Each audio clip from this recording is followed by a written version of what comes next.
Lá embaixo nós temos uma outra igreja do período colonial. Olha só que legal essa lojinha aqui. Essa aqui é a loja. Tem algumas barraquinhas de alimentação, mas a sua grande maioria é artesanato. Tem bastante artesanato aqui, ó. As bonequinhas do Nordeste brasileiro.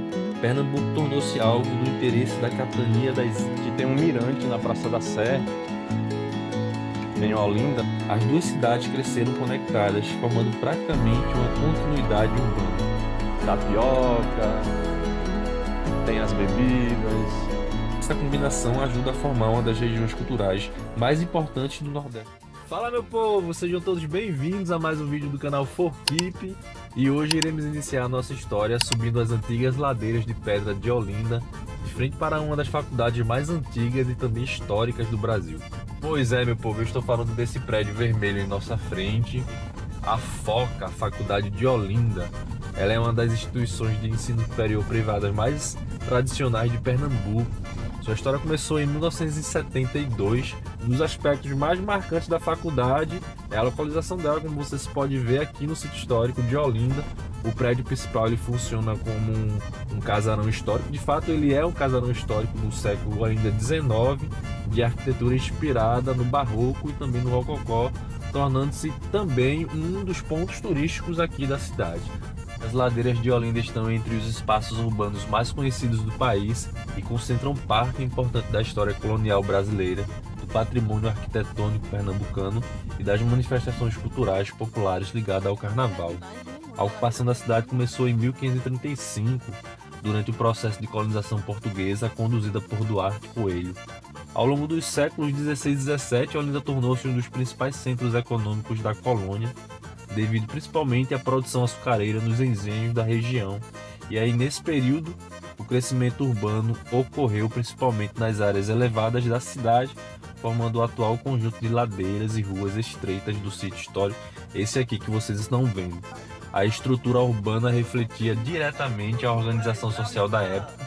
As áreas mais altas concentravam residências da elite ligada aos engenhos, esses casarões todos que nós estamos vendo, eles serviam para isso. Além de igrejas, conventos e prédios administrativos. Já a população mais pobre, composta por trabalhadores livres, indígenas e africanos escravizados, ocupavam regiões periféricas ou trabalhavam diretamente nos engenhos e serviços urbanos. E aí, em 1630, durante a invasão holandesa em Pernambuco, Olinda foi incendiada, eu já falei isso no vídeo anterior.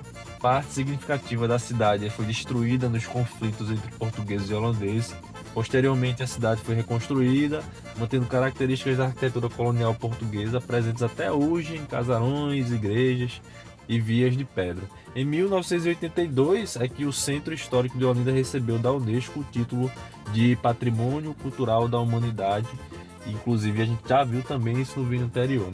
Atualmente, as ladeiras funcionam como um dos principais polos turísticos e culturais de Pernambuco, locais como Quatro Cantos, o Alto da Sé, que é para onde nós estamos indo, e a Ladeira da Misericórdia recebem visitantes durante todo o ano, principalmente em períodos festivos. E daí o carnaval consolidou a imagem nacional e internacional da cidade. A festa ela é marcada pela presença de blocos de rua, orquestras de frevo, maracatus e bonecos gigantes, reunindo milhares de pessoas nas vias históricas. Agremiações tradicionais como Homem da Meia-Noite, Bitombeiras do Quatro Cantos e Elefante de Olinda figuram entre os símbolos do carnaval local. Quando esses blocos saem nos dias de carnaval é uma loucura total. As ladeiras permanecem como um dos principais símbolos urbanos e culturais de Pernambuco, reunindo patrimônio histórico, atividade econômica, turismo e manifestações populares em um espaço de relevância nacional. Iremos novamente sobrevoar o sítio histórico de Olinda e tentar identificar alguns prédios que fazem parte da sua história. E o percurso começa pela Igreja de São Pedro, localizada logo aqui na frente, em uma das áreas mais tradicionais do centro histórico, e representa a influência da Igreja Católica na organização social durante o período colonial. O templo ele possui características do barroco pernambucano e integra o conjunto arquitetônico preservado após a reconstrução de Olinda. Seguindo o sítio histórico, encontra-se a Igreja de Nossa Senhora do Carmo, considerada a primeira igreja da Ordem Carmelita nas Américas. Sua origem remonta ao século XVI, é um prédio bastante antigo. O edifício atual passou por reformas e reconstruções ao longo dos séculos, consolidando-se como um dos principais monumentos religiosos de Pernambuco. Localizado na Praça do Carmo, a igreja também ocupa posição importante durante eventos culturais e religiosos realizados na cidade. E uma curiosidade aqui sobre o Mar de Olinda é essa estrutura de pedras que a gente consegue ver aqui na frente. Vou dar um zoom para ver se a gente consegue ver melhor. Ela é um sistema de quebra-mar ou arrecife artificial de proteção costeira da orla de Olinda. Esses paredões de pedras foram construídos paralelamente à costa para reduzir a força das ondas e tentar conter o avanço do mar sobre a orla da cidade.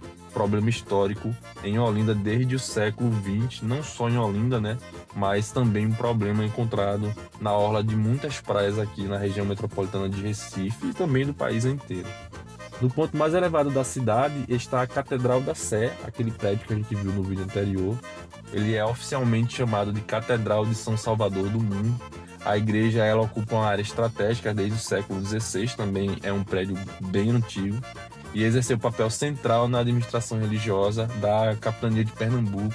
Além de sua importância histórica, o local se tornou um dos principais pontos turísticos de Olinda, devido à sua vista panorâmica da região metropolitana de Recife, e também por estar localizado na Praça da Sé, que é o ponto mais alto da cidade, também o ponto mais turístico, onde as pessoas costumam visitar mais. Ainda no alto da Sé e também na praça está o Observatório Astronômico de Olinda. Diferentemente das construções coloniais ao redor, o observatório ele representa a presença da atividade científica no sítio histórico. O espaço ele é utilizado para observações astronômicas, ações educativas e divulgações científicas, integrando o patrimônio histórico e produção de conhecimento. E esse prédio aqui é a Academia Santa Gertrudes, edifício tradicional de Olinda, ligado mais à área educacional. A construção ela integra o conjunto arquitetônico preservado do centro histórico e mantém relevância para a memória social da cidade, especialmente pela atuação educacional desenvolvida ao longo do século XX. E encerrando esse percurso com o DJM FX1, temos a Igreja de Nossa Senhora da Misericórdia, uma das mais antigas de Olinda. O templo possui relação histórica com a antiga Santa Casa da Misericórdia e foi uma instituição responsável por atividades de assistência social durante o período colonial. Sua localização próxima ao Alto da Sé reforça a concentração de edifícios religiosos que marcaram a formação urbana da cidade. Os prédios históricos aqui de Olinda, eles ajudam a compreender diferentes períodos da história pernambucana. Igrejas, os conventos, o museu e instituições educacionais preservam elementos arquitetônicos, como a gente conseguiu ver, artísticos e culturais, que mantêm viva a memória da antiga capital colonial. Hoje, o sítio histórico ele continua sendo um dos principais centros turísticos e culturais do Nordeste, aqui do Brasil. Bem, gente, aqui encerramos mais um vídeo. Agradecemos por vocês continuarem acompanhando o trabalho do canal ForKeep. Mas não esquece de nos apoiar deixando seu joinha aí no botão embaixo. E se ainda não for inscrito, se inscreve no canal, é de graça e você recebe as notificações dos próximos vídeos. Valeu e até a próxima!